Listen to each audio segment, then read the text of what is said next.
Hello বন্ধুরা, আপনারা দেখছেন কোস্ট অফ এনিম চ্যানেলের একটি নতুন ভিডিও, যেখানে আজ আমি এক্সপ্লেন করব ওয়ার্ল্ড অফ ইমর্টাল সিরিজের দ্বিতীয় পর্ব।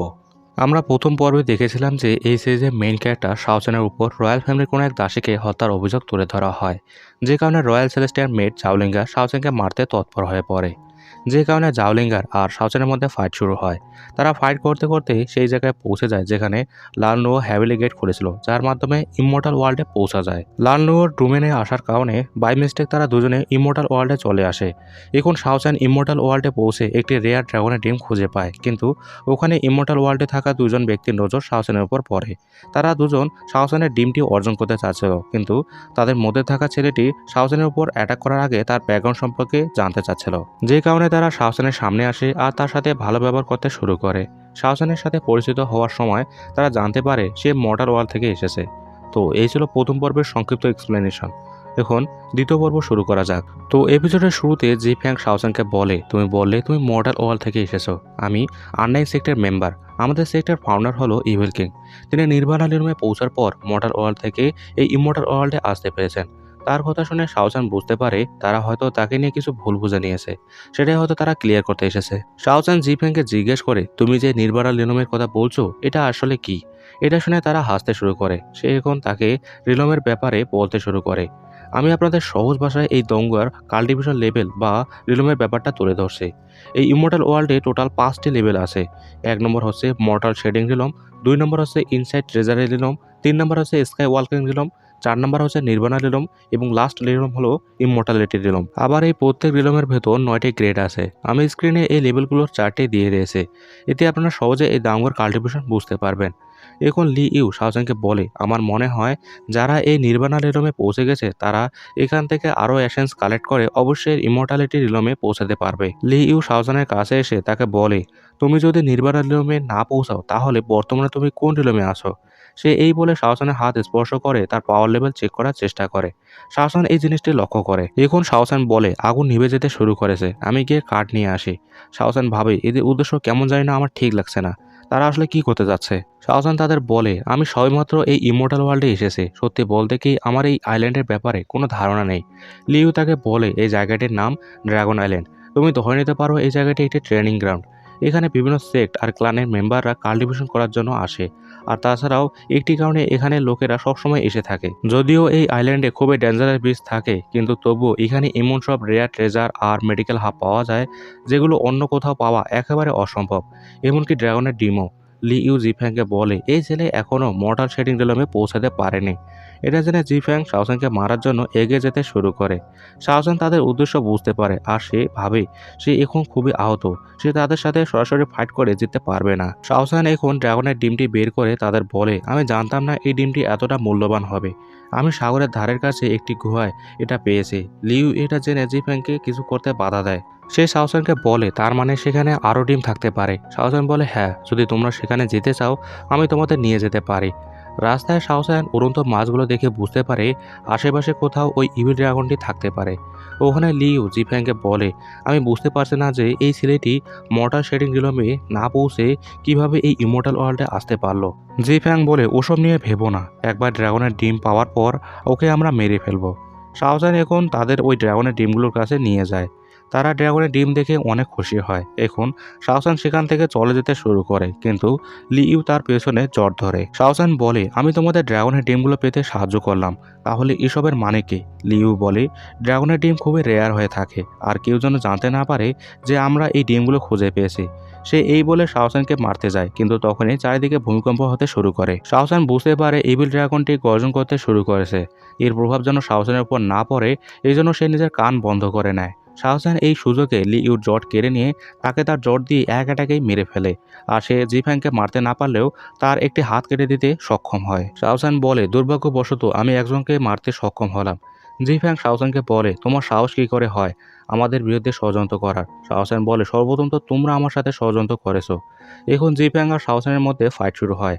এই ফাইট দেখে আমরা বুঝতে পারি যদিও শাওচেন তার কাল্টিভেশন নিয়ে অতটা দক্ষ নয়, কিন্তু তবুও তার ফাইটিং স্টাইল আর ব্যাটেল এক্সপিরিয়েন্স একদম টপ লেভেলের ছিল। জিফ্যাং বুঝতে পারে সে এইভাবে শাওচেনকে হারাতে পারবে না। এই জন্য সে নিজের লাইফ ফোর্স স্যাক্রিফাইস করে তার আনডাইং সেক্টর একটি ফরবিডেন টেকনিক ইউজ করতে শুরু করে।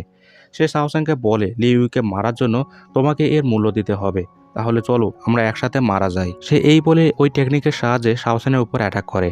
শাওসান তার মার্শাল আর্ট ইউজ করে তার অ্যাটাককে ব্লক করার চেষ্টা করে, কিন্তু জি ফ্যাংকের ওই টেকনিক খুবই পাওয়ারফুল ছিল। এজন্য শাওসান তার সমস্ত শক্তি দিয়ে অনেক কষ্টে তার অ্যাটাক ব্লক করতে সক্ষম হয়, যে কারণে সেখানে বিস্ফোরণের সৃষ্টি হয়। এই বিস্ফোরণে জি ফ্যাং মারা যায় আর শাওসানও আহত হয়। শাওসান বুঝতে পারে তাদের এই ফাইটের কারণে ওই ড্রাগনটি তার ডিমগুলো বাঁচাতে এখানে আসতে পারে। এই জন্য শাওসান জি ফ্যাংয়ের জট নিয়ে সেখান থেকে বের হতে শুরু করে, কিন্তু জি ফ্যাংয়ের জট স্পর্শ করার কারণে শাওসানের হাতে একটি সিল অ্যাক্টিভেট হয়। বাইরে শাওসান বের হয়ে বলে, আন্ডাই সেক্টর ওই ফরবিডেন টেকনিক সত্যি খুবই ভয়ঙ্কর ছিল। আমার কাছে যদি আমার মার্শাল আর্ট না থাকতো তাহলে আমি সেখানেই মারা যেতাম। এখন শাওসান তার জর্ডের রিফ্লেকশনে তার পেছনে জাওলিঙ্গারকে দেখতে পায়। জাওলিঙ্গার শাওসানকে বলে, ও তুমিও দেখছি এখানে। শাওসান বলে, আমাদের মডার্ন ওয়ার্ল্ডের কাউকে এখানে দেখতে পাবো সত্যি এটা ভাগ্যের ব্যাপার। জাওলিঙ্গার বলে, আমাদের মডার্ন ওয়ার্ল্ডের নাম নিয়ে আমার প্রতি তোমার সহানুভূতি দেখানোর কোনো দরকার নেই, আর ভুলে যেও না তোমার কারণে আমি এই জায়গায় চলে এসেছি। শাওসান বলে, এই জায়গাটা খুবই বিপজ্জনক। কেমন হয় আমরা যদি মডার্ন ওয়ার্ল্ডের মিসআন্ডারস্ট্যান্ডিংগুলো ভুলে একসাথে কাজ করে এখান থেকে মডার্ন ওয়ার্ল্ডে যাওয়ার রাস্তা খুঁজে বের করি। জাওলিঙ্গার বলে, কাজ করবো আর তোমার সাথে স্বপ্ন দেখা বন্ধ করো। সে এই বলে শাওসানকে মারতে এগিয়ে যায়। শাওসান তার হাত থেকে বাঁচতে তারপর পাথর ছুঁড়ে মারে। জাওলিঙ্গার যখন ওই পাথরটি ডিস্ট্রয় করতে ব্যস্ত ছিল তখন শাওসান সেখান থেকে পালিয়ে যেতে শুরু করে। পালানোর সময় শাওসান এই আইল্যান্ডের একটি ভয়ঙ্কর জায়গায় চলে আসে, কিন্তু সেখানেও জাওলিঙ্গা তার পিছু ছাড়ে না। শাওসান এতটাই আহত ছিল যে সে ঠিকমতো দাঁড়াতে পারছিল না। জাওলিঙ্গার বলে, আমি তোমাকে মারার শপথ নিয়েছি, তোমাকে কিভাবে এত সহজে ছেড়ে দেই। সে শাওসানকে মারতে যাবেই তখনই সে শাওসানের পিছনে একটি ডাইনোসর দেখতে পায়। জাওলিঙ্গার বলে, এমনিতেও তুমি খুবই কষ্টকর মৃত্যু ডিজার্ভ করো। সে এটা বলে সেখান থেকে চলে যায়। শাওসান বুঝতে পারছিল না যে জাওলিঙ্গার কেন এখান থেকে চলে গেল, কিন্তু তখনই তার নজর ওই ডাইনোসরের উপর পড়ে। এখন ডাইনোসরের হাত থেকে বাঁচতে শাওসান পালাতে শুরু করে। শাওসান অনেক কষ্টে ওই ডাইনোসরের চোখ ফাঁকি দিয়ে একটি পাথরের পিছনে লুকিয়ে পড়ে, কিন্তু সেখানে শাওসান ওই সাদা ইউনিকর্নকে দেখতে পায়। শাওসান ওই ইউনিকর্নকে আওয়াজ করতে বারণ করে, কিন্তু যেটার ভয় ছিল সেটাই হয়। ইউনিকর্নটি সেখানে আওয়াজ করে পালিয়ে যায়, যে কারণে ডাইনোসরটি শাওসানকে খুঁজে বের করে ফেলে। এখন শাওসান আর পালানোর সুযোগ পায় না, আর সে ডাইনোসরের সামনে পড়ে যায়।